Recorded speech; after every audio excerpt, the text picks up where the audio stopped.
Muchas gracias, Magnolia, por estar aquí. Pablo, nuevamente, que también fue moderador ayer en otro conversatorio. Magnolia de la Garza es directora de la colección Isabel y Agustín Coppel de México. Del 2008 al 2013 fue curadora asociada en el Museo Tamayo y en 2014 fue una de las curadoras de la versión número 16 de la Bienal de Fotografía del Centro de la Imagen. Y a su lado está Pablo León de la Barra, curador e historiador del arte. Actualmente es curador de arte latinoamericano del Guggenheim Museum de Nueva York. Y fue curador jefe del Museo de Arte Contemporáneo de Niterói del 2016 al 2020. Así que muchas gracias y bienvenidas y bienvenidos todos.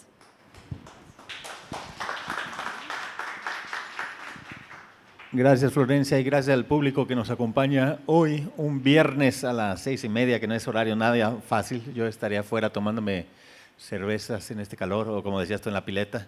Ahorita me dieron de tomar una cosa muy rica, que era como una Coca-Cola con, no sé qué le llaman, que había en el patio, estaba rico. No era como piscola, pero era con algo de durazno, no sé qué. No sé, pero vamos a tener que probarlo. Ahora también. pregunto, pero habría que tomarlo todo. Pero independientemente de eso, bueno, decir que es una doble alegría estar de vuelta aquí, después de ayer hablar con Jorge Rivas.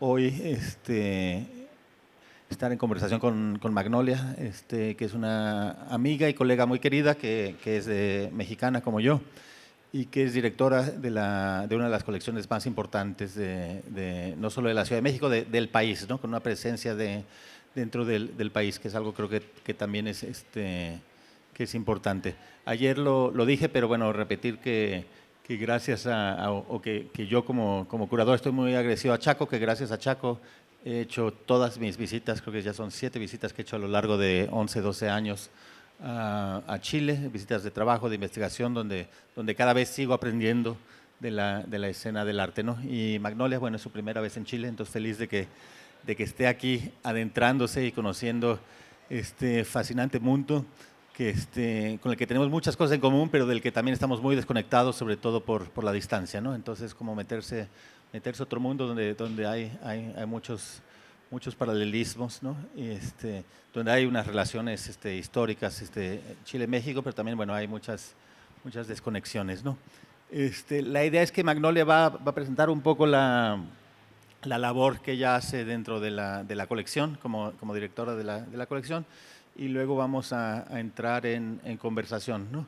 Bueno, decir también que Magnolia y yo estudiamos en la misma universidad en México, pero en realidad más allá de la educación universitaria formal, tuvimos una educación informal con la maestra Mireya, que fue la anterior directora de la colección Coppel, que en paz descansan, nos dejó hace unos años.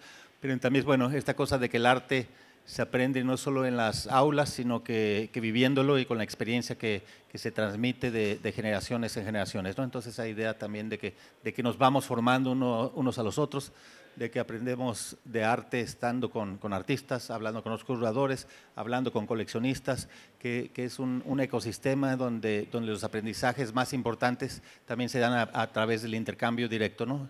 No solo con la obra de arte, pero con los que hacen las obras de arte y quienes se encargan de conservarlas, de comprarlas, de mostrarlas en instituciones, demás, ¿no? Entonces, que hay más dentro de este ecosistema del arte que solo la obra de arte misma, ¿no? Entonces, bueno, con esto, si quieres hablar un poquito y comenzar tu presentación.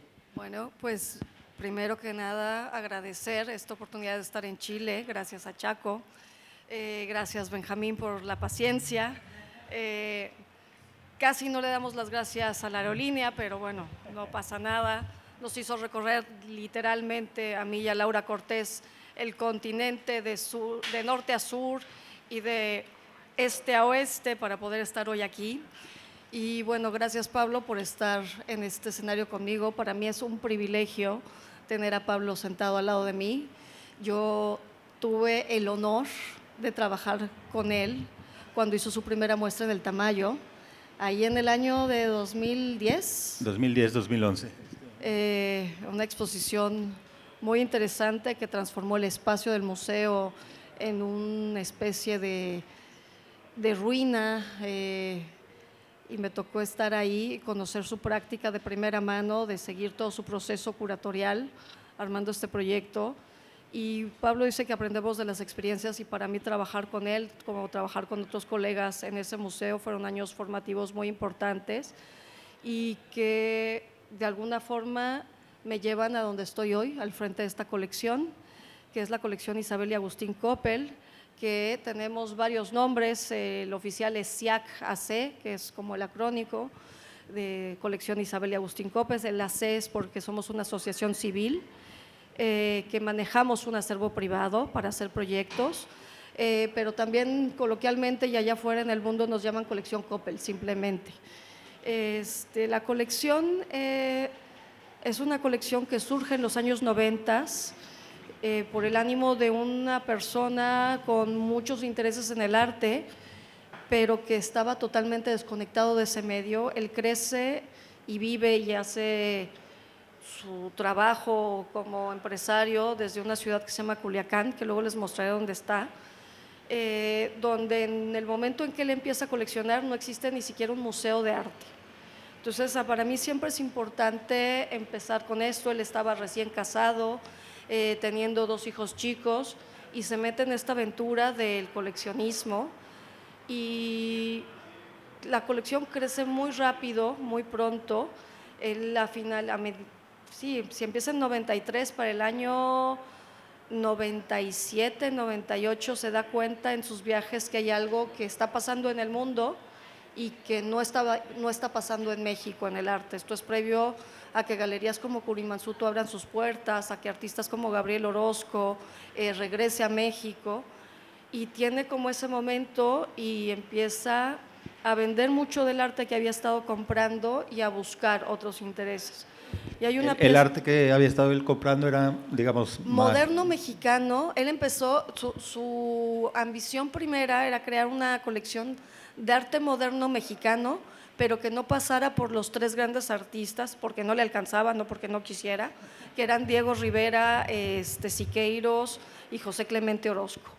Y esa era como su intención, y creo que es muy de una época. Eso también lo llevó a hacer compras en la ciudad, que en ese momento era la ciudad parte contemporánea, que era Monterrey, y que él se sentía cómodo, y compró a los pintores de su momento, ¿no? A los Quiñones. Hay por ahí un retrato que nunca vamos a mostrar, que es un retrato de la esposa que hace Javier de la Garza, que no tiene nada que ver conmigo, nada más nos apellidamos igual, que es horrible, o sea, ella lo niega, ella dice no puede ser, pero se dan cuenta, y cuando decide empezar a comprar arte internacional, que es interesante porque la colección hoy en día es una colección global, con artistas no solamente mexicanos o latinoamericanos, muchos artistas americanos, europeos, algunos africanos y uno que otro de Asia, sobre todo de China, que aparecen por ahí. Pero en ese momento que tenía una visión que quería ver, compraba básicamente pintura y fotografía, algo de escultura, y un día llega a casa y le dice a su mujer que ha comprado una videoinstalación de Gary Hill, que nunca instalaron, obviamente, y ahí hacen como un nuevo comienzo. Si esta primera pieza, que ya no es algo que puedes poner en tu casa, entra en la colección en el año 2003 más o menos, para el año 2006 crea lo que es la colección de manera formal como una figura legal, que se va a llamar primero Colección Etos, y después le gustó ese nombre para otra asociación y nos robó el nombre y le puso Colección SIAC, que además es un error porque se llama Colección Isabel y Agustín Coppel. Entonces siempre le decimos mejor Colección SIAC y no decimos de qué es la C. Y la colección, como asociación civil, nace con el propósito de generar proyectos con eso que se había estado formando durante menos de 10 años, o 10 años más o menos, pero que no tenía el fin, como tenían otras colecciones que empezaron al mismo tiempo, como fue la de Jumex, de tener un espacio físico. Y entonces es un poco el título de hoy, es cómo activar una colección que no va a tener galería. ¿no? ¿Qué hacemos con eso? Y la colección ha encontrado su propia fórmula y es la de generar exposiciones. La primera en 2006, me parece, empieza, que además todavía no salíamos a la luz, era como una colección de closet un poco, y se anunciaban todavía como colección privada. Y había una persona que es Mireya Escalante, con un asistente o dos, y de repente vamos a hacer una exposición. Y vamos a hacer una exposición como la haría un museo. Hay que tener una curadora, hay que tener un catálogo, hay que tener un audiotour porque al coleccionista le encantan las audioguías y si no hay audioguía no abre la exposición. Hay que tener alguien que nos ayude a hacer un diseño museográfico, en ese momento no fue tan elaborado. Y esta exposición se presenta primero de una manera muy tímida en el Museo de Arte de Sinaloa, que era un museo que tenía 11 años de haberse abierto. Y luego llega, y creo que ese es un momento muy importante, se presenta en lo que va a ser el antecedente del Museo Universitario de Arte Contemporáneo, que es el MUAC en Ciudad de México, en otra sala de la universidad que se llama el MUCA, que es un museo de ciencias y artes en el campus central. Y esta exposición va a ser muy importante porque es la primera vez que se hace su presentación en sociedad la colección. Se presenta que no solamente Jumex había estado coleccionando en esos últimos años, sino que había alguien que muy abajo del agua, muy desde la periferia de la periferia, como era Culiacán, había estado ensamblando esta colección. Y una cosa que es interesante, y creo que, Pablo, tú me decías que vamos a hablar de eso después, para hacer esta muestra se contrata a Tayana Pimentel, que entonces era una joven curadora, que venía del Museo Tamayo de hacer un proyecto como Sala 7, que no tenía todavía la trayectoria que tiene hoy y que hoy en día es la directora del Museo Marco, que es la sede de nuestra última exposición que cerró apenas el domingo pasado. Y entonces la colección va a empezar una relación no solamente con instituciones para mostrarse, sino con curadores. Muchos de estos curadores siguen estando cercanos de una u otra manera a la colección. Tayana no solo va a ser la primera exposición, sino que luego Agustín, que es el coleccionista, le dice que por qué no le propone con qué piezas vivir en su casa, una especie de ejercicio curatorial de a ver qué vamos a hacer, y empieza a hacer también estos juegos de que le lleven también curadurías a su casa, ¿no? Que le propongan no solamente vivir con piezas con las que él se sienta cómodo, sino como que lo desafíen un poco y que le hagan pensar en su colección. Un poco la pregunta ahí, ¿qué piezas le llevó Tayana a la casa? Y lo digo porque Tayana es una curadora de origen cubano que trabaja en México, que es muy seria, pero que en ese entonces trabajaba con artistas totalmente radicales de la Ciudad de México, ¿no? Desde Francis Alice a Santiago Sierra, a Teresa Margolles, que son artistas que digamos que son difíciles para un coleccionador, ¿no? Pues le lleva Francis Alice, por ejemplo. O sea, tenemos una pieza magnífica de Francis Alice, que es La Ronda, que es una pieza que Tayana le sugiere a Mireya, y Mireya la ve en el estudio y prácticamente le amenaza a Francis que es para la colección o no es para nadie, más o menos en el más estilo.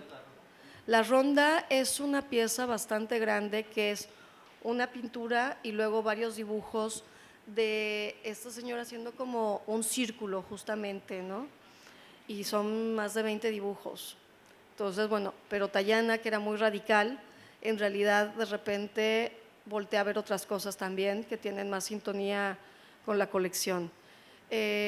Y a partir de esta primera exposición siguen varias, no quiero hablar de todas, esta se llamaba Implicaciones de la Imagen. Luego siguió la primera exposición internacional, que había un espacio en París que se llamaba Maison Rouge, que lo que mostraba eran colecciones privadas alrededor del mundo. Y esa exposición fue un parteaguas, porque si esta exposición fue la presentación en sociedad en México, la siguiente fue la presentación en sociedad a nivel mundial. No solamente porque París la vio mucha gente, sino porque por una coyuntura muy particular, y esta exposición se presenta el mismo año que Cuauhtémoc Medina y Teresa Margolles hacen el Pabellón de México en la Bienal de Venecia, que se llamó ¿De qué otra cosa podemos hablar?, donde se hablaba de la violencia del narco en el país a partir de la lucha y la guerra que se le había declarado desde la presidencia al narcotráfico en México. Y entonces el gobierno de Felipe Calderón, un poco apurado, querían borrar que, bueno, es que en México también suceden otras cosas, y alguien les dice que existe esta exposición en París de una colección mexicana, pero que está como muy internacional y que muestra cosas como de otro México, ¿no? Esta exposición la cura Carlos Basualdo, que hoy en día es curador de arte contemporáneo en el Museo de Filadelfia, pero que en ese momento era otra vez un joven curador que había tenido una participación en la Bienal anterior de Venecia. Mireya lo había conocido ahí y le había gustado la cabeza de Carlos y cómo pensaba, y entonces lo invita a hacer este proyecto. Voy a hacer una pausa ahí solo para explicar. Carlos ya era una figura de respeto en el medio latinoamericano.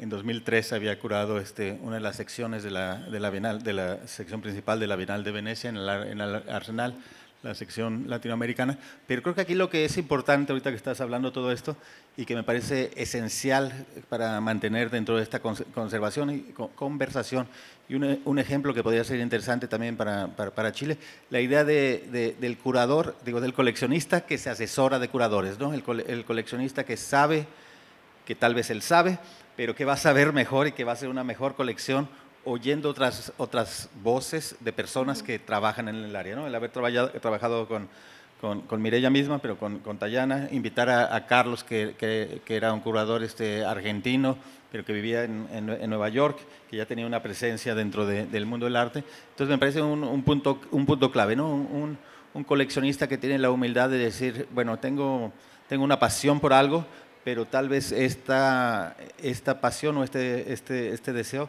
podría ser aún mejor si no fuera solo mi proyecto de vanidad o un capricho de lo que pienso que me gusta, ¿no? Sino que voy a trabajar con personas que se dedican a esto y que con quien puedo aprender de la mano de ellos, ¿no? Y aprender a ver mi propia colección de otra manera y dentro de un contexto cultural, artístico, ¿no? Y lo que mencionas es importante porque, por ejemplo, la relación con Carlos Basualdo se hace muy fuerte. No es alguien, estos curadores llevan artistas, en el caso de la colección a Bruce Nauman, y el compromiso va más allá a veces de la colección misma. Agustina e Isabel siguen, a partir del nombramiento de Carlos en el Museo de Filadelfia, lo empiezan a apoyar ahora ellos a él en el museo, son parte del board de Filadelfia, y cuando Carlos Basualdo es elegido como el curador del pabellón de Estados Unidos con Bruce Nauman, Isabel y Agustín apoyan el catálogo, por ejemplo. Entonces son acciones que van más allá del hecho de coleccionar y de tener una relación. O sea, yo digo que uno va coleccionando también con este tipo de proyectos relaciones, amistades, y en el caso de estas exposiciones han servido también para eso, ¿no? La relación con Tayana Pimentel, la relación con Carlos Basualdo, luego hablaré de otro proyecto que es la relación con Patrick Charpenel, y entonces la colección nunca quiso tener un curador oficial, ¿no? Yo no soy la curadora. Cuando a mí me contratan había un mensaje muy claro de Agustín de, Mireya, dile que no va a ser la curadora de la colección. Y yo, bueno, está bien, o sea, pero porque no es una sola voz, y creo que también eso es importante decirlo, a diferencia de lo que se hablaba ayer con Jorge, que dicen que las adquisiciones aquí pasan por muchos niveles en los museos y está en el board y luego pasa al siguiente y luego se le presenta a todos los departamentos. En el caso de esta colección no hay un comité de adquisiciones. Carlos le presenta piezas a Agustín o le dice, oye, vi esto, te puede interesar.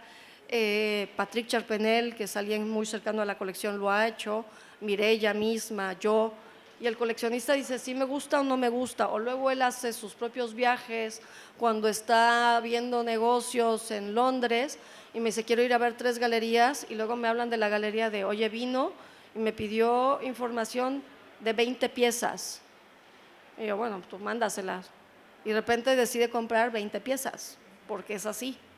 O sea, no es como que vaya, no tiene un presupuesto del año, el presupuesto de adquisiciones es de cómo le fueron los negocios ese trimestre. Y entonces creo que esa parte también es interesante, y la parte de adquisición de la colección no está relacionada a los proyectos que elaboramos. O sea, los curadores, cuando se les invita a que ellos hagan revisiones de la colección y propongan líneas. Y nos hemos dado cuenta a lo largo de más de 10 exposiciones que hay muchas líneas curatoriales dentro de esta colección.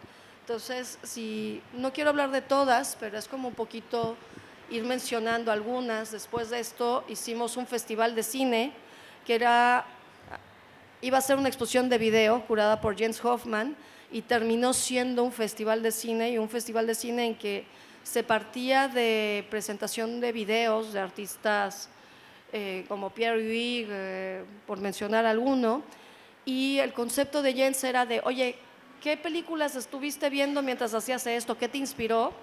Y en realidad la cartelera dentro del museo cambiaba cada 15 días y se presentaban esta cartelera. Entonces ahí la frustración de Agustín es que solo se presentó un video de la colección y todo lo demás fue prestado, y no podemos decir que es una exposición de la colección, sino organizada por la colección. Y creo que también eso es importante porque nos permite luego hacer otro tipo de proyectos que a veces las instituciones no pueden hacer, pero que llevamos. Esta exposición circuló por distintas ciudades de México y fue bastante divertida, pero también fue un reto. Se crearon una museografía que eran como inflables, tumbonas, y se viajaba con todo eso, ¿no? Entonces, seguimos. Flor, ¿podemos pasar las siguientes? Luego, Rastros y Vestigios, que fue curada por Tatiana Cuevas, que será la nueva directora del MUAC, que fue el regreso a un formato de exposición más clásico, en 3 sedes en México, y que fue la primera exposición donde yo ya estoy integrada al equipo en ese momento como subdirectora y llevando una subdirección más artística. Entonces me tocó trabajar con esto y empezamos a hacer a partir de esta exposición un recurso que luego vamos a ver y se volvió un proyecto de la colección, que es hacer entrevistas con los artistas, y ahorita les platico un poco más. Y seguimos esta exposición que hacemos otra vez con Jens Hoffman, pero es una primera colaboración con otra institución que se dedica a coleccionar, que es Cádiz, y entonces es como ir abriendo también, no estamos solos en el mundo, y con quién podemos hablar y con quién podemos generar estas otras conversaciones, y eso implica también hacer diseños museográficos que sean interesantes, en este caso con productora. Vamos.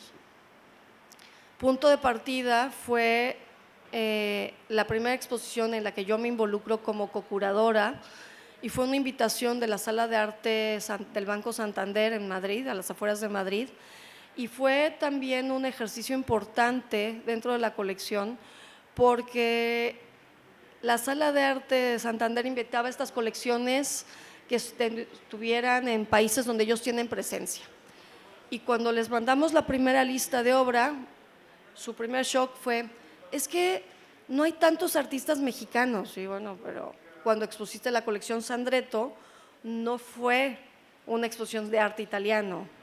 Entonces, nos dimos cuenta que cuando exponían colecciones europeas, no les importaba que no fueran artistas alemanes o italianos, pero que si había ese requisito, si iba a exponer la colección de Qatar, pues eran artistas de la región.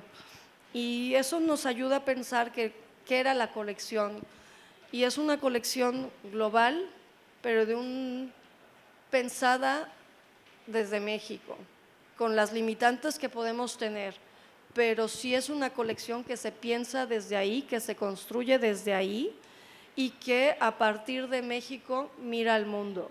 Entonces hay regiones que nos quedan más en la sombra, otras menos, pero esa es como la idea, y por eso fue punto de partida, ¿no? Desde dónde estamos partiendo. Luego Lifework, que fue una exposición dedicada a fotografía, y voy a centrar aquí 2 minutos, porque la fotografía es parte esencial de la colección. Yo diría que es el 50%. Dentro de ese 50 vamos a dividir entre lo que es fotografía de fotógrafos o gente que utiliza la fotografía como medio, pero es la única parte también que sí hace una exploración de los años 20 en México y que genera claro, una genealogía que se puede trazar de Weston a Tina Modotti, a Álvarez Bravo, a Graciela Iturbide, y luego toda un universo alrededor, ¿no? Y la fotografía nos sirve para pensar muchas otras cosas, incluso la relación que tiene el coleccionista con la pintura. Le quisimos dar la contraparte haciendo una exposición de pintura solamente, y nos fuimos como temáticamente porque luego vamos a hacer otra exposición que es solo de video, que fue El verano que nunca fue, que es la primera exposición que organizo yo ya como directora y que tiene una función distinta. Generalmente las exposiciones se armaban desde la colección y llegábamos a las instituciones. Y esta fue la primera vez que armamos en conjunto con la institución, que fue el Laboratorio de Arte Alameda en la Ciudad de México, con Lucía San Román. Pensamos juntas a quién queríamos de curadora, y también, y en una parte muy importante aquí, es qué podía dejarle la colección al museo más allá. Y fue más allá de la museografía, fue… En lugar de hacer una publicación, hicimos una página web que es la que se les queda a ellos, bueno, no a ellos, un micrositio, pero que era el pretexto para que ellos pudieran completar lo que tenían de página web, por ejemplo.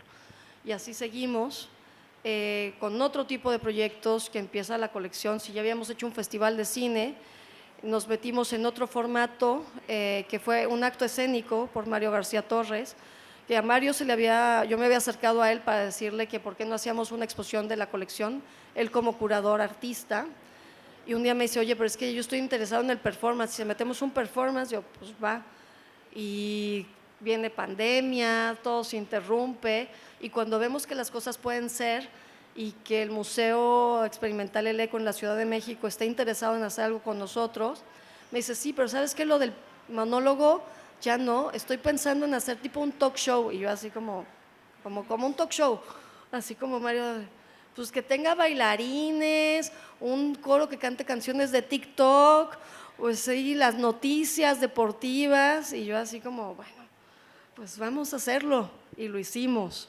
Y entonces, bueno, esto abre otro tipo de proyectos para la colección. En este caso sí hay piezas que el momento en que no estaba esto, eran como los invitados a este talk show y se encendían y se apagaban y pasaban cosas, los aplaudían. Entonces, esto es un poco pensar la colección y empezar a salirte un poquito de solamente la exhibición, que luego volvimos a ese formato, que es la última exposición que acaba de cerrar la semana pasada en Monterrey, que es un poco un cierre porque la curo yo, se presenta en el museo que cura Tayana Pimentel, que es la primera persona, y que para mí era importante hacer una reflexión en torno a la noción del jardín, porque el jardín va a ser un tema muy importante para la colección por un proyecto importante que es con el que quiero cerrar, pero antes quiero hacer otras cosas. Las publicaciones son importantes para la colección. Tratamos de que haya un catálogo por cada exposición, de invitar a gente a escribir, a que sea una especie de reader. O sea, LiveWord nos dio la oportunidad de traducir al español textos de Willem Flusser que no se habían traducido. En el jardín son textos inéditos que son comisionados, que no hablan solo de la exposición, sino de la noción de paisaje, de jardín. Comisionamos un poema a Luis Felipe Fabre. Entonces, son también para no hablar solo de la colección, sino usar la colección de pretexto para hablar de otras cosas, ¿no? Y bueno, también nos regresamos a la colección porque uno colecciona obras, colecciona relaciones y colecciona artistas. Y nos dimos cuenta a lo largo de hacer proyectos que muchas veces la información que tenemos de nuestros propios artistas está en inglés. Entonces hay dos formas de dar otra información. Una es con un proyecto de biblioteca. Solemos tener al menos una publicación por cada uno de los artistas que forman parte de la colección, y esa biblioteca se puede usar, está abierta al público mediante cita, el catálogo está online. Y luego hemos hecho este proyecto muy lentamente de entrevistas, 3 o 4 al año, con artistas que están en la colección. Son entrevistas que quedan en la página web, que quedan en YouTube, para que no está solo relacionado a las piezas de la colección, sino como a dar a conocer también la obra más allá, un poco como pasa con las publicaciones, que es abrir a otros temas, y eso es importante. Y esto voy a hablarles por último, y les decía, va a ser enlace con esta idea de En el Jardín, como esta exposición que cierra una serie de cosas, y quizás la joya de la corona, yo diría, de la colección, es un proyecto que no está en un museo, sino es un proyecto de arte en un jardín botánico, que lo lleva otra asociación civil, que no somos nosotros, que está en un terreno que es de la municipalidad, con una colección botánica que era de otro individuo y que se dona, y que está en Culiacán. Culiacán es ese puntito que está señalado en el mapa y que en las noticias suele aparecer porque es la ciudad del Chapo Guzmán, del cártel de Sinaloa, y la familia Coppel y en Agustín en específico han querido darle otra imagen al Estado, o sea, no solamente la imagen ligada al narcotráfico, sino decir, aquí pasan otras cosas.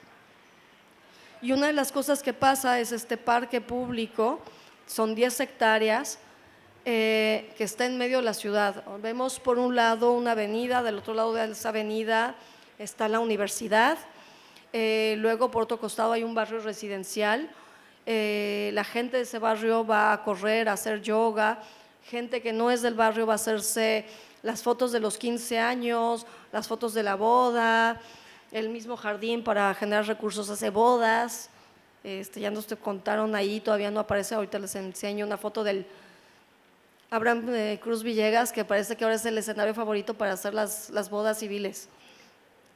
Y a lo largo de más de 20 años se han adquirido piezas, pero también sobre todo se han comisionado proyectos específicos para vivir en ese espacio.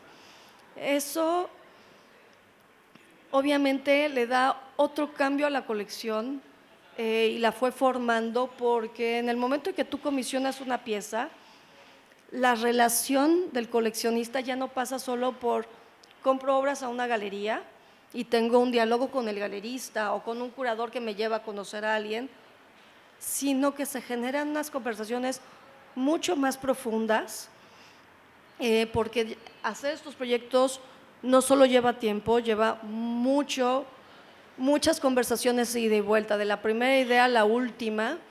Hay un sinfín de correos, de intercambios, de llamadas, en fin. Aquí lo que vemos en la imagen anterior, perdón, es una pieza de Olafur Eliasson. Abajo de eso es una obra de tercero, un quinto, que había un pequeño auditorio y entonces cuando se hacen los edificios de atrás, ellos utilizan el escombro y generan estas colinas que son para que la gente corra. En realidad más que para que la gente corra, ellos imaginaban a la gente ahí tirado en el pasto, leyendo, escuchando música. Luego el Volkswagen ese que ven ahí es Francis Salis. Él se va manejando desde Ciudad de México hasta Culiacán para llegar a chocar contra un árbol. Se hicieron todos los estudios previos para no dañarlo, porque es un jardín botánico y no dañamos los árboles.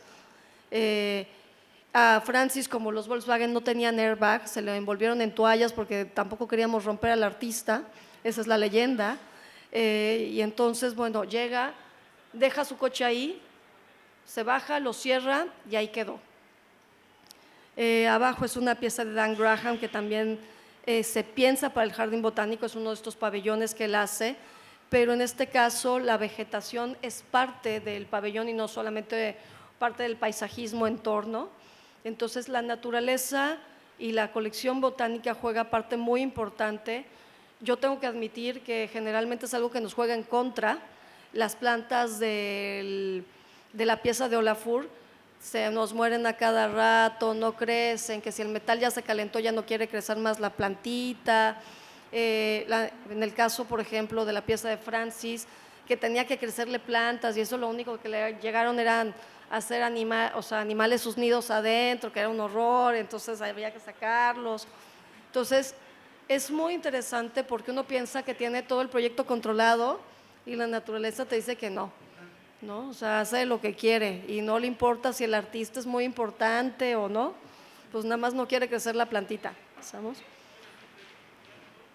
Esta es una pieza de Sofía Tawas que sirve como una especie de reloj también de tiempo, un Go de Gabriel Orozco, que es un gran consentido de la colección. Hace unos años hacíamos un chiste, adquiríamos una pieza y de repente ya decíamos, bueno, ya es la 50, ya la galería nos tendría que mandar tipo una medalla, una bolsa, el anillo, y de repente un día volteamos y tenemos 60 Gabriel Orozco, y yo decía como, ¿por qué? ¿Dónde los vamos a meter? Y si tienen todo su lugar. James Turrell, que fue uno de los proyectos más ambiciosos que se hicieron y que se siguen teniendo en el Botánico, porque tiene un mantenimiento que no tienen las otras piezas. Esta es la única pieza que se cobra por entrar, porque pues hay que pagarle sobre todo al chico que se levanta en la madrugada a las 4:30 a aprenderte la pieza. Son experiencias que suceden al amanecer y al atardecer, y que ha ayudado a que entendamos el jardín botánico de otro lugar, porque generalmente el jardín cierra durante las horas de oscuridad y aquí tienes que entrar, y entonces cuando estás en el amanecer sientes como el jardín despierta, y cuando estás en el proceso del atardecer sientes como te vas a dormir junto con el jardín, y cuando sales aparecen cosas que no aparecían durante las horas de luz, como son los perfumes, ciertos ruidos. Y luego una pieza que fue muy controvertida en su momento es la que está abajo, que es la pieza de Teresa Margoles. Quienes estén familiarizados con su trabajo saben que ella no es así como preciosa, y esas banquitas no son nada más para que uno se vaya a tirar en una tarde de calor a descansar. Esas bancas, y la inscripción de abajo lo dice, están hechas con agua procedente de la morgue, con la que se han lavado cadáveres que han sido cuerpos víctimas de crímenes violentos en la ciudad de Culiacán. En el momento de creación de esa Solo pieza… para decir que Teresa también es del estado de Culiacán, o sea que ella conoce a la violencia, y parte de su trabajo viene justamente de crecer con esa violencia.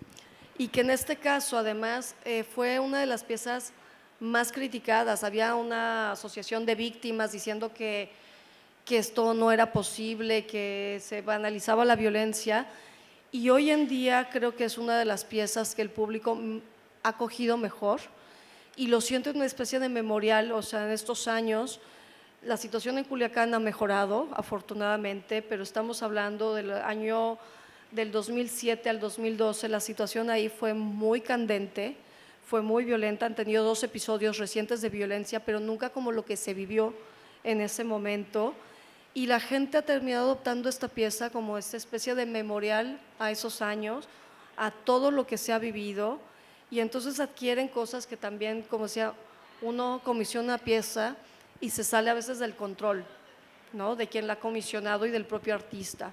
Entonces, bueno, eso es importante. Y el Jardín Botánico ha hecho también que, aunque no es un proyecto que maneje SIAC, la colección en sí misma, como nosotros ya sabíamos el caminito para hacer libros, uno de los libros que nos pidieron, donde escribió Ana Elena Mayet, que ha sido muy mencionada en conversaciones en este grupo, escribió Una vida en el jardín, que es un homenaje al ingeniero que dona la colección de plantas. Y luego hace unos años nos llega un encargo de por qué no hacer un libro de la colección de palmas, y entonces era, pero pues yo sé hacer libros de arte, y entonces, y pues luego las palmas, tenemos una colección muy importante de palmas, que yo no sabía. El coleccionista ha ampliado esta cuestión y su amor por las colecciones para que el Botánico tenga una de las colecciones de palmas más grandes del país, y muchas de ellas están en vivero, entonces pues no había buenas fotos. Y entonces esos dibujos que aparecen en el libro, y que la portada también es de ella, es de Sofía Tawas, y hace estas relaciones con el jardín, que son estas relaciones con los artistas que van más allá a veces de generar un proyecto de exposición ahí. Entonces, esto es un poquito a grandes rasgos parte de lo que hemos hecho con esta colección. No les quería venir hoy a hablar de tenemos no sé cuántas obras de no sé quién, hay 50% de fotografía, 35% de pintura, se han reunido más de en X número de obras, sino que creo que las colecciones son lo que uno hace con ellas, son las relaciones que empiezan a generar con otros actores, con otras instituciones, y que también nos ha enseñado que no tenemos que armar un museo nosotros para exhibir la colección. No lo mencioné en la presentación, pero la colección presta muchas obras, muchas. Y eso es parte de lo que estamos siempre buscando, ¿no? Entonces, que la colección se vea no solo bajo los criterios que nosotros creemos, sino bajo los criterios también de otros curadores, ¿no? Antes de unos comentarios, otra parte importante de la colección que creo que es importante mencionar es esa colaboración que hace no solo con curadores, pero también con arquitectos, ¿no? Y ¿no hizo Tatiana los pabellones del...? Sí. Si vuelves a la imagen donde se ve ahí está. Todos los edificios que ven ahí son obra de Tatiana Bilbao, que cuando Tatiana Bilbao es esta arquitecta mexicana que ahora está construyendo por todas partes del mundo, pero en este momento ella estaba en sus 30 y pocos, era una arquitecta prácticamente desconocida, y esto fue como su primer proyecto público importante. De hecho, si los edificios se ven en la esquina inferior, ahora está haciendo todo un desarrollo de nuevos edificios en la esquina, que sería en el nodo sur, que ahorita estaría en la parte de arriba, en donde se ve como una calzada. Y es muy interesante porque hay una evolución, y cuando le dijo, pero concreto, rosa y bóvedas, cuando todos los otros edificios tienen ángulos muy marcados, son en concreto, aparente. Y Tatiana hace un comentario que a mí me gustó mucho el día de la presentación, dice, no soy la misma arquitecta, ¿no? Y entonces así es como esta relación con la arquitectura también se da en exposiciones. Hemos trabajado en distintas ocasiones con Productora, que es este estudio de Ciudad de México. Ahora más recientemente trabajamos con arquitectos más jóvenes que son Lanza Atelier. Entonces buscamos también tener como este vínculo con gente que no es necesariamente del círculo de curadores o así, sino de generar otros diálogos. Estamos cortos de tiempo, pero solo para terminar y armar ciertas ideas. Bueno, esta idea del coleccionista privado, alguien como Agustín y Isabel Coppel, que vienen de la periferia del país, vienen de Culiacán, de Sinaloa, vimos en el mapa dónde está, si regresamos al mapa, ¿no? Un lugar donde básicamente no había infraestructura cultural, y que en vez de hacer un proyecto que fuera como hay otras colecciones en el país inclusive, que también tienen una función pública, pero que son tal vez proyectos un poco más de ego, hacen un proyecto más, digamos, más privado, pero con una función muy, muy pública, ¿no?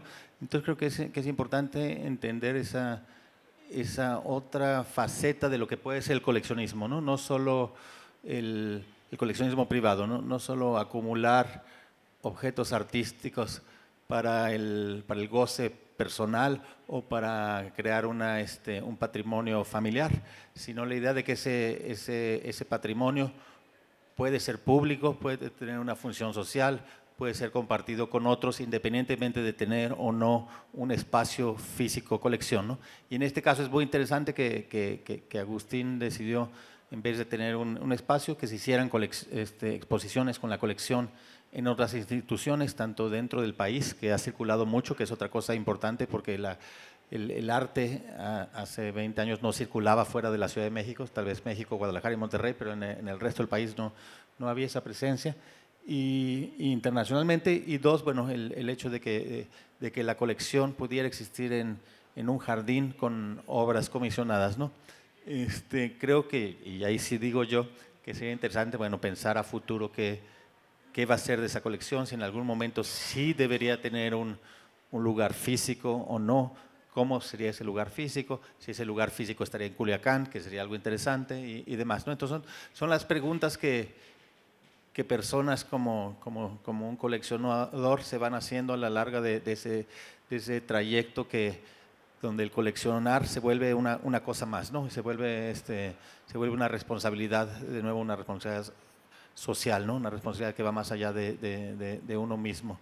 Entonces, bueno, esas ideas, ¿no? El diálogo con curadores, diálogo con arquitectos, cómo enseñar la colección. Creo que hay un ejemplo ahí que me parece importante y creo que celebramos que Chaco te haya invitado.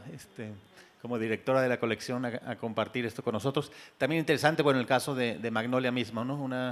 Una historiadora de arte que trabajaba en instituciones públicas y de pronto trabajar en una institución privada, ¿no? Entonces también lo que significa esa transición y sin embargo entender también bueno, que por un lado te salvas de las burocracias que existen en instituciones gubernamentales y bueno, y otra forma de trabajar, ¿no? No sé si alguien tenga alguna pregunta que quieran hacerle a Magnolia antes de cerrar. Eso, vamos a abrir la conversación. Sí, sí. Si alguien más tiene, hacemos una o dos preguntas o comentarios y luego podemos cerrar o Magnolia puede cerrar. Yo le iba a preguntar a Magnolia o a Pablo si es que existen o si han visto casos similares a este en el que los coleccionistas privados hayan como entregado a la sociedad no solo a través de un museo, sino que convertido su entorno a través de su colección. ¿Hay otros casos parecidos que se le ocurra? No en México. O sea, en México tenemos las colecciones privadas que abren sus puertas y crean museos, como ha hecho el Museo Amparo, como es Jumex. Pero así, por ejemplo, y yo sí lo quiero decir, en el caso del Jardín Botánico, las piezas las piezas son de la colección, el jardín es público, o sea, el terreno o sea, es parte del ayuntamiento. Y siempre decimos, bueno, ¿qué va a pasar si un día nos peleamos? Pues te puedes quedar con el certificado de obra y la destruyes y luego la vuelves a armar, pero muchas veces no se va a poder. Entonces estamos hablando de un compromiso a 50, 60 años, ¿no? O sea, no te vas a poder llevar, en esta imagen todavía no se aprecia, pero hay una fuente que inauguramos durante pandemia prácticamente de Abraham Cruz Villegas, que tiene 14 metros de alto, o sea, es una estructura de concreto. O sea, no te lo llevas, ¿no? Hay piezas que quizás te podrías mover, pero pierden mucho sentido también. Y entonces eso es interesante, como que de repente no solo es este ego de crear objetos, sino tienes que dejar que sucedan las cosas y que se queden ahí y que pasen. Hay otros proyectos de arte en espacios de naturaleza, o sea, Ñotim, pero el espacio es privado. O sea, Ñotim es un espacio privado, hay fundaciones… Ahora ya es público. Ya es cierto, es cierto. Ya. Sí, en Salta. No, que quizás hay proyectos como ese parque de esculturas que está en Nueva York, pero digamos es escultura más clásica. Inotim que mencionaba Magnolia, que es más o menos de la misma etapa, pero tal vez con la diferencia que Inotim en su mayoría son pabellones donde se muestran obras de arte o se muestra la colección dentro de pabellones, o sea, finalmente son galerías de exposición donde el arte se muestra dentro de las galerías y hay pabellones dedicados a la obra de ciertos artistas y sí hay algunos pocos proyectos que son obras al aire libre, ¿no? Pero en su gran mayoría son espacios arquitectónicos donde se enseña arte dentro, jardinería hecha en un principio por Burle Marx, o sea, la relación de esos edificios con la jardinería, y sí hay algunos 3 o 4 obras de arte, digamos, más dentro de los jardines. Entonces, esa sería quizás una diferencia con Inotim, cuando aquí las piezas están dentro del jardín mismo, ¿no? Sí, así es. Bueno, y que es jardín público, Inotim finalmente sí es público, pero hay que pagar. Aquí es un jardín, es un parque público, o sea, Pagas 20 pesitos para poder usar los baños. O sea, es como ni $1. Hola, ¿qué tal? Quisiera saludarlos, en primer lugar, saludarte a ti y a Pablo. Soy Marcelo Aravena, soy galerista de arte, hace 20 años ya que llevo en esto. También soy periodista, entonces tuve que hacer un reportaje sobre México y los coleccionistas y los museos, y la primera colección que salió fuertemente fue la Coppel de Agustín y de Isabel. Fuertemente, el trabajo es asombroso lo que han hecho y quisiera felicitar que hayan tratado de recuperar, de hacer la resistencia de la ciudad ante tanta violencia y tantos malos ratos que pasaron en esos tiempos dolorosos donde fue la guerra al narcotráfico y todo lo demás. Y creo que lo han superado como ciudad. y como país, ojalá que lo puedan superar. Ahora, la colección es fascinante, yo la he estudiado, me parece muy buena, a nivel fotográfico, genial. Lo que te quería preguntar era alrededor de los catálogos.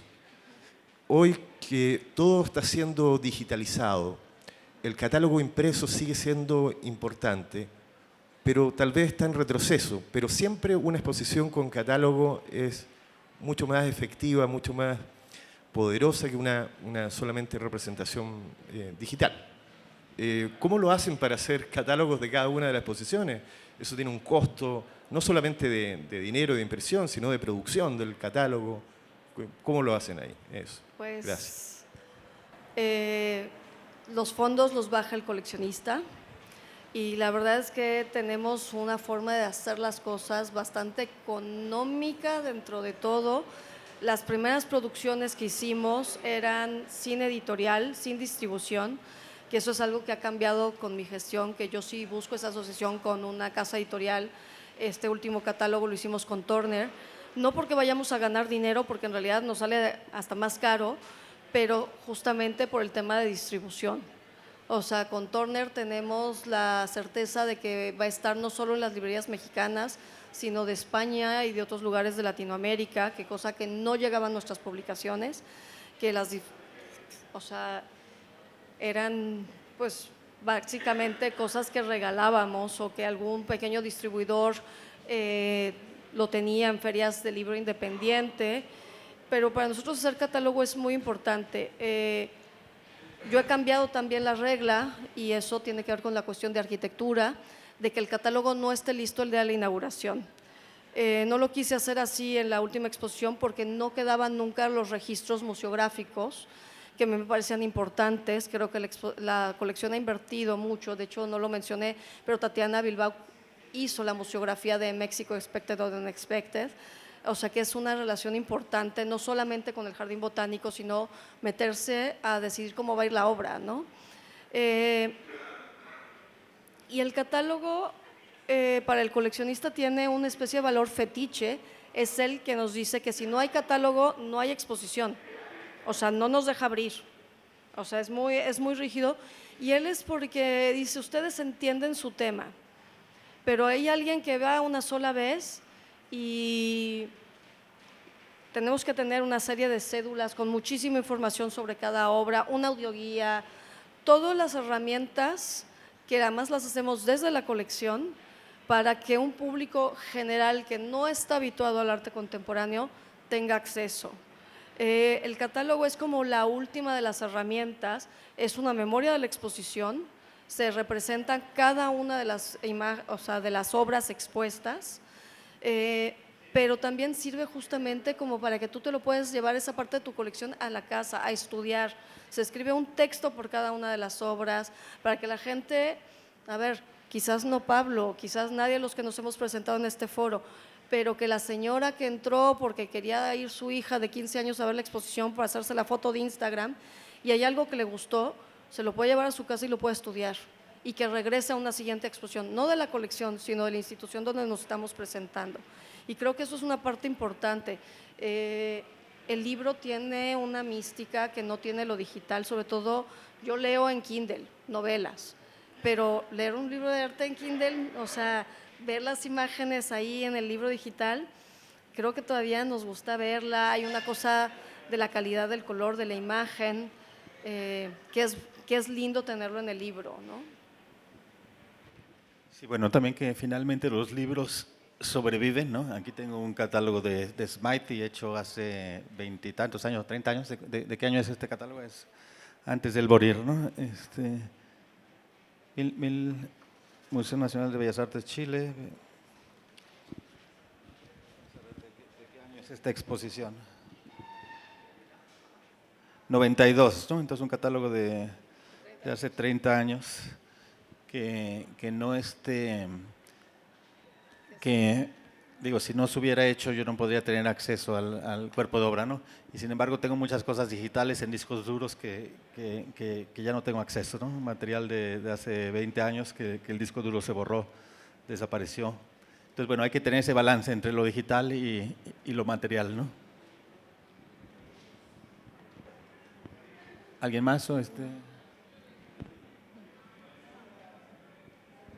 Iracema tiene los closing remarks. ¿Alguna otra pregunta? Iracema está ahí, que no la ves. Ah,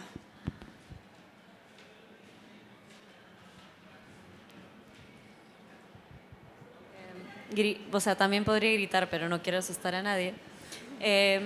Bueno, algo que me hizo reflexionar mucho fue que dices que es un coleccionista, que él sigue coleccionando, que en verdad sí se apoya de curadores, pero que también colecciona por su cuenta en viajes. Me parece interesante porque hay muchas colecciones que en verdad se basan en este comité de curadores o de selección y cómo eso afecta tal vez cuando hay colecciones que sí son creadas con una estética o un concepto en mente, también hay una ética alrededor de esa colección. ¿Cómo tiene lugar la ética, o sea, ética en el sentido de qué es lo que guía una colección dentro del SIAC, ¿no? Porque veo que aunque es un proyecto muy basado en un coleccionista o en una pareja de coleccionistas, también crean proyectos muy basados al público, ¿no? Y muy basados hacia cuál es el contexto histórico y cuál es el contexto social dentro del que se encuentra. Entonces, si puedes hablar un poquito más de eso, cómo se relaciona una colección privada, pero pública en ese coleccionismo. A ver, a mí me costó un par de años entender todo eso y creo que, a ver, primero darme cuenta que yo de repente le decía, tienes que comprar a este artista, como se lo dijo Mireia Escalante o como y hay veces que dice que no y luego te dice, se nos fue, a mí no se me fue, se te fue a ti. Pero uno parte de eso, o sea, para mí la colección, yo explico a SIAC como asociación civil, que somos una asociación civil que maneja una colección privada. Esa es como la primera gran diferencia, la colección no es nuestra, hay una parte de las obras que por error en algún momento alguien decidió que era súper buena idea comprar nombre de la colección como asociación civil, después de 1 año y medio dijeron que no, pero nos quedamos con las mejores piezas. Pero es con esta colección privada que lo que hace es tener al final del día la visión, el gusto de un coleccionista, porque eso es lo que es, que ha ido cambiando a lo largo de 30 años de hacer colección. Él no es la misma persona que era hace 30 años, no tenía los mismos medios. A mí de repente me sorprende porque de repente siento que es más conservador porque quiere piezas que quizás hace 15 años no quería, y no es por conservador, es porque hoy es más rico y hoy sí se la puede comprar. Entonces también es como de entender que esas son partes de su vivencia como coleccionista, y esa es una historia. Y luego cuando él adquiere estas piezas que nosotros tenemos la obligación contractual con él de cuidar, preservar, como hace un museo con las colecciones que tiene, y tenemos la libertad de invitar a curadores a que miren esa colección y que ellos propongan un tema.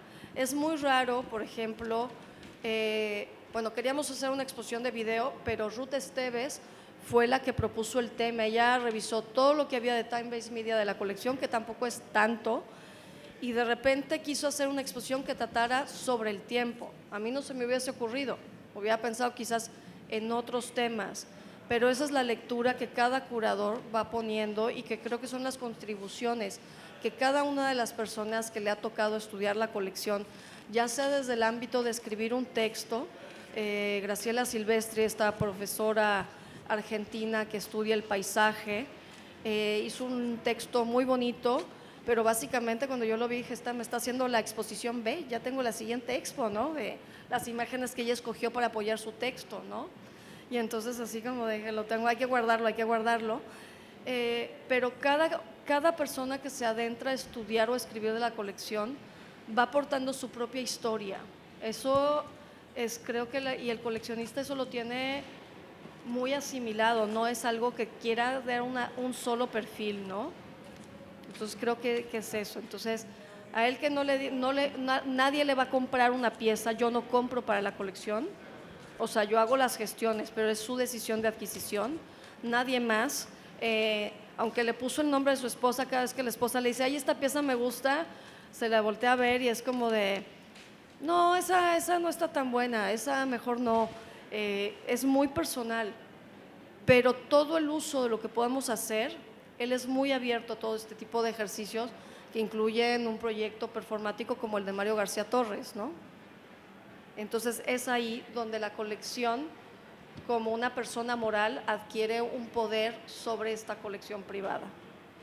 Yo solo para acabar y sin conocer, conozco a Agustín, pero no lo conozco íntimamente, pero sí de que es un hombre que no, o que es un coleccionista, una persona que no tiene ese ego o no tiene ese, que es más bien alguien a quien el arte le da curiosidad, le da un deseo de aprender, y las cosas que él adquiere para la colección o que él incorpora a la colección son objetos o artistas que le levantan a él preguntas, ¿no? Y que él esas mismas preguntas que los objetos le levantan, él las comparte con el público cuando lo hace público, que ahí es diferente de muchos otros coleccionistas o llamados coleccionistas que compran o por decorar, o que compran solo por el valor que tiene el mercado, o que compran por ego o por posicionamiento social, ¿no? Aquí hay o sea, que hay una labor interesante, que ahí es suerte que te tocó y que